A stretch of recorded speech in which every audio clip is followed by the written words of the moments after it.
இந்த கேமை வந்து ஆடவே முடியல. ஏன் ஆட முடியலன்னா, ஒவ்வொருத்தவங்களையும் நான் புரிஞ்சுக்கிட்டு, உங்களை ஸ்கேன் பண்ணி, உங்களை ஸ்கேன் பண்ணி, உங்களை ஸ்கேன் பண்ணி, எல்லாரையும் புரிஞ்சுக்கிட்டு அவங்களுக்குலாம் ஏத்த மாதிரி நான் ஆட முடியாது.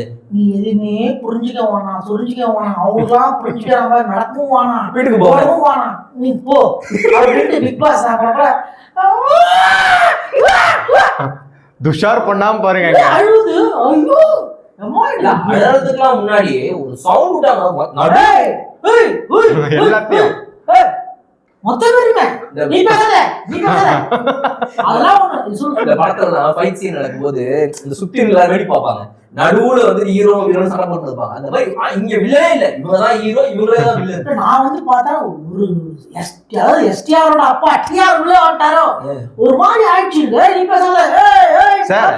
நடுவுல பாத்தீங்களா சார், உங்க கண்ணுல சக்தி தெரியுது, கண்ணுல சக்தி தெரியுது. கலையர் சார், நீ பாரு உன் கண்ணுல அன்பு தெரியுது. தெரியுதுடா ஒண்ணு பாரு வந்து ஏய் என்ன சொல்லும் நீ தெரப்பில போறியா? இப்ப இதுல இந்த பிரச்சனை போயிட்டே இருக்கும்போது இவங்க அந்த பார்வதி வந்து உள்ள வராங்க. நான் போறேன்ட்டு அந்த துஷார் என்ன பண்றாங்க, ட்ரிகர் பண்ற மாதிரி பேசினா நீ பேசவே பேச மாட்டியா? பேசுவேன்